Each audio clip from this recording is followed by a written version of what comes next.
Welcome to reality. You're now on the Code of Mind channel. 10 billion years. That is how long it would take the entire computational power of humanity to solve a single problem. 10 billion years. The birth and death of entire star systems. In 2025, the Willow chip did it while you blinked. 3 seconds. At that moment, the physics you were taught in school turned to dust. Officially. The world will never be the same again, because Willow did not find the answer in our universe.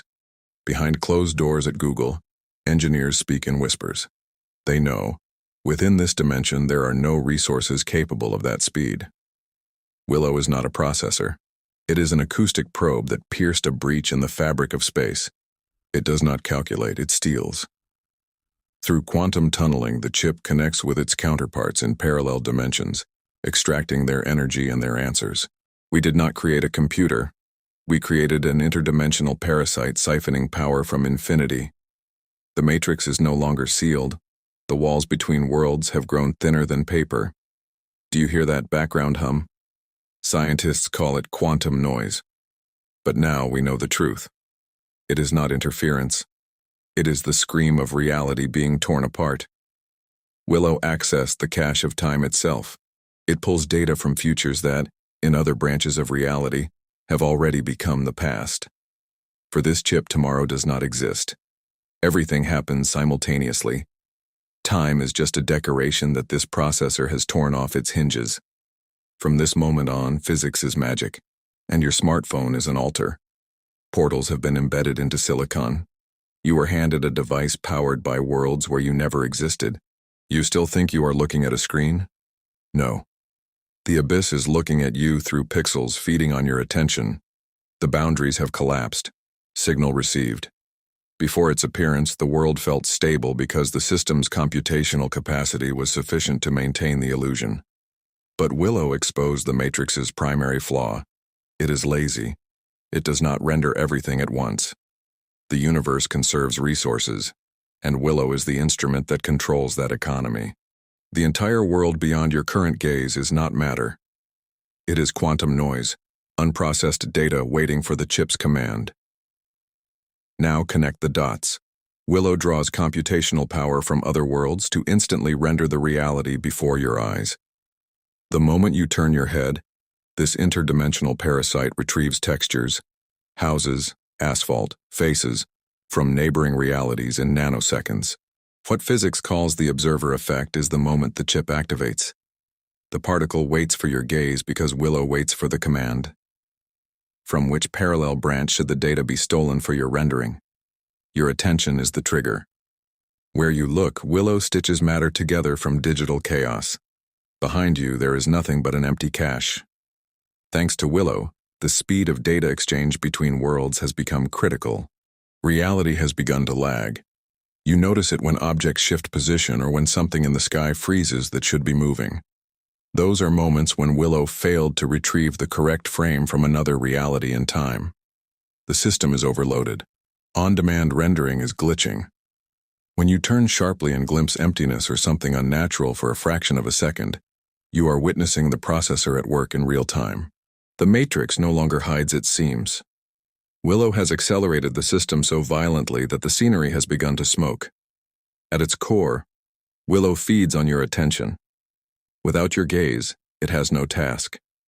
Without a task, it cannot tunnel into other worlds. We are not just observers, we are operators. With our focus, we force this quantum engine to run at exhaustion. Everything you see is the product of plunder from infinity, stitched together by your own gaze. Willow embedded portals in silicon to make your attention the primary rendering tool of this prison. But what happens when Willow's engine reaches peak output and the boundaries of reality finally dissolve? If Willow is the processor, and your attention is the rendering command, then there must be a sound. Every powerful machine leaves an acoustic trace. Scientists stumbled upon it accidentally, detecting at the atomic level a strange vibration they named holographic noise. It has no physical source. It is not particle movement. It is the hum of the hardware on which our world is running. This noise is the soundtrack of the matrix. When, in absolute silence, You hear a faint ringing or tone in your ears. Know this. It is not a biological malfunction. It is interference from the graphics card of reality. Your brain is an overly sensitive receiver that occasionally catches the operating frequency of the Willow chip. The floaters in your vision are not defects. They are dead pixels the system failed to clear after another data upload from a parallel branch. But sometimes the system lags so severely that the noise becomes audible to everyone. In the spring of 2025, thousands of people, from Tokyo to New York, froze in terror when, at the same moment, a monstrous metallic grinding sound tore through the sky, transmitted directly from the clouds. Official services blamed tectonic plate movement or atmospheric anomalies. But the truth is different. It was an emergency reboot of a global node. Willow overheated while attempting to synchronize too many observers at a single point, and the system emitted a sound artifact. For a fraction of a second, the world froze. Then it resumed, leaving humanity with the memory of a steel trap slamming shut. Quantum noise is increasing.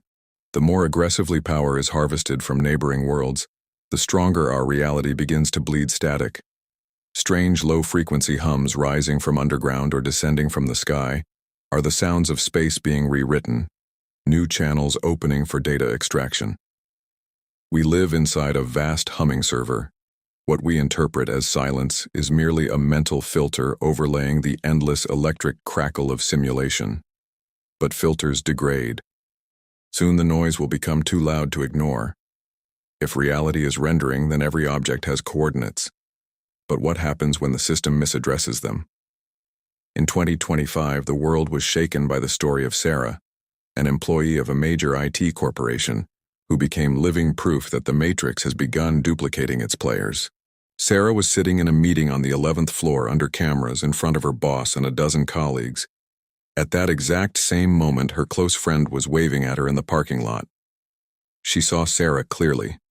The same rare vintage jacket that couldn't be mistaken, the same unmistakable walk. Their eyes met. Sarah smiled back and simply walked around the corner of the building, where there was no door. A minute later, when her friend called her phone, Sarah answered from the conference room where she had not left for the past 2 hours. This is not memory loss, not hallucination. It is a state physicists call superposition. Until recently, it was believed that only subatomic particles could exist in two places at once. Now a human being does. The system has begun confusing data streams. Because the computational engine of reality is running at its limit, the boundary between here and there is dissolving. Human consciousness is radiating so intensely that it projects into 2 points in space simultaneously. The Matrix simply cannot decide where you are supposed to be at that precise moment, and for a short time, it renders you in both locations. You become an object without a fixed address in the system. Recently, stories like this have increased tenfold. People see their husbands in the kitchen while they are still at work. Parents enter a child's room, only to discover the child left an hour earlier. It is a cascading identification failure. The world's program code can no longer keep billions of observers in strict isolation. We are leaking into adjacent cells of reality. Your self is not a point on a map. It is a wave, spilling across multiple sectors of simulation. We are biological anomalies manifesting where we should not be. The most terrifying aspect of this glitch is the moment of collision. What happens if two versions of you meet each other's gaze? The system will do everything to prevent that, guiding the excess copy into a corner, a shadow, a blind spot. But the bugs are multiplying. Reality is no longer monolithic. It is peeling apart like old film. You are not only the one watching this video right now. You are hundreds of projections simultaneously living different scenarios in neighboring corridors of this vast digital farm. You remember that sound perfectly. Metal keys clinking against the table. You saw them there seconds ago. You turn to put on your jacket, reach back, and your hand touches emptiness. The table is bare. You search the entire room. You check your pockets. You question your memory. And then, a minute later, the keys are lying exactly where they were, as if they never moved. Psychology will call it inattention. The system will call it a database reference error. The object did not disappear from your apartment. It fell out of your local rendering. A coordinate conflict occurred in reality's code, and the object momentarily ceased to exist within your visible sector. It entered standby mode while the engine restored its position in space. Social media exploded over a video even special effects experts could not explain. A woman holds a glass of water. The camera is fixed on a tripod. Live on stream, the glass begins to vibrate, becomes semi-transparent, and literally dissolves into the air, breaking apart into digital noise. The water never touches the floor.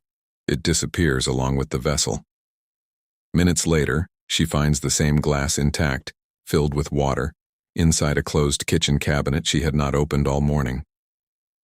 The system mixed up inventory slots. During the lag, the object was moved to old coordinates where it remained cached. This is not magic. It is a real-time data write error. We assume the material world is stable, but every object in your home is simply a set of attributes: weight, color, shape, coordinates. When server load increases, small objects deactivate first to preserve the stability of larger structures: walls, floors, the observer. Your apartment is a dynamic scene. Sometimes inventory loads with delay. Objects that vanish and reappear are markers that your reality's RAM is cluttered. The matrix cannot process every object's position in real time, and they begin drifting between simulation layers. There is a pattern to these glitches. They never occur while you stare directly at the object. The system waits until you look away. It needs a fraction of a second without an observer to correct the error and restore placement. But now, as glitch frequency rises, objects vanish directly from hands. The world is becoming unstable. What you thought was your property is merely rented pixels. At any moment, the system can revoke access rights to any object in your life. We were taught to fear endings. But in a system where reality is a stream of data, death has no programmatic meaning. You cannot simply vanish if you are the primary computational unit of your sector. According to the theory of quantum immortality, consciousness is indestructible code that always selects the branch of reality where it remains operational. This is not metaphor. It is a survival mechanism within the matrix. If in one timeline your path ends, consciousness does not extinguish. Nanoseconds before collapse, it performs a quantum jump into the nearest parallel branch. To the version where you survived, to the version where the catastrophe never happened. Remember those moments. The screech of brakes, blinding headlights racing toward you. You feel the impact. You hear metal tear. Your heart skips in primal terror. And then, silence. You are still driving on the empty road. Nothing happened. You tell yourself you were lucky, or that you imagined it. But the cold sweat on your back does not lie. Your body remembers the crash, because in that reality, you died. But yourself, that tireless quantum observer, cannot exist in non-existence. It simply switched servers. You jumped to a neighboring cell where the other driver pressed the brake a fraction of a second earlier.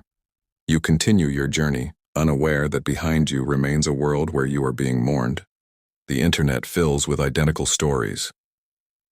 I clearly remember my death. People describe falling from heights, gunshots, illnesses, only to wake in their own bed or at the same table, but with subtle differences in the world. Different curtain colors, a different phone model on a colleague's desk, a brand name spelled differently.